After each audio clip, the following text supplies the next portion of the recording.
Hello guys, welcome to my YouTube channel. আজকের ভিডিওতে আমি আলোচনা করব হোন্ডা হর্নেট 2.0 কে নিয়ে। ভিডিওর শুরুতেই বলে নিচ্ছি, হোন্ডা হর্নেট 2.0 সিসি লিমিট উঠিয়ে দেওয়ার পর বাংলাদেশে লঞ্চ হওয়া প্রথম 180 সিসির বাইক। এই বাইকটাকে আমি সেম সেগমেন্টের অন্য বাইকের সাথে কম্পেয়ার করব না। বর্তমান দাম হিসাবে আমার কাছে এই বাইকটার সব থেকে বড় কম্পিটিটর মনে হয়েছে 4V FI ABS।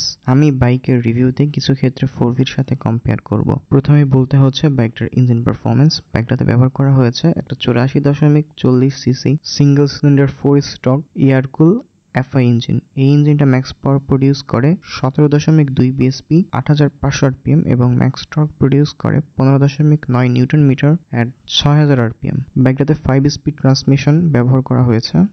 আমার দৃষ্টিতে এটা একটা আন্ডার পাওয়ার বাইক, যেখানে 4V FI ABS 160 সিসির বাইক হওয়া সত্ত্বেও 17.31 bhp পাওয়ার প্রডিউস করে। বাইকটা আন্ডার পাওয়ার হয়, এটা থেকে ভালো মাইলেজ পাবেন, সাথে স্মুথ এবং রিফাইন ইঞ্জিন পাবেন। এমনিতেও হোন্ডার ইঞ্জিন বেশি স্মুথ ও রিলায়েবল।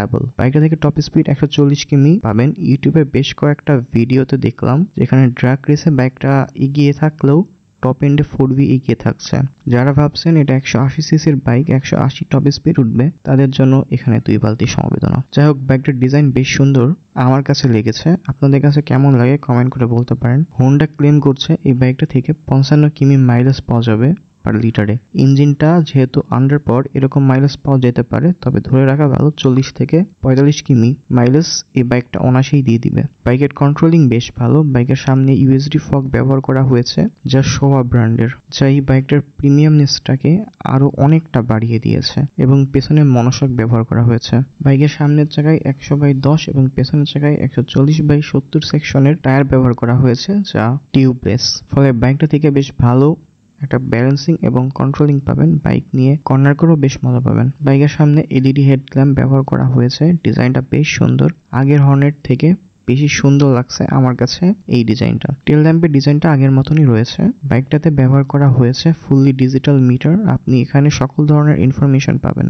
বাইকটাতে অ্যাসিস্ট স্লিপার ক্লাচ ব্যবহার করা হয়েছে। এই বাইকটাতে আপনি ইঞ্জিন কিল সুইচ এবং হ্যাজার্ড সুইচ পাবেন। নাও টক অ্যাবাউট বাইকটার সিট হাইট। বাইকটার সিট হাইট 790 mm।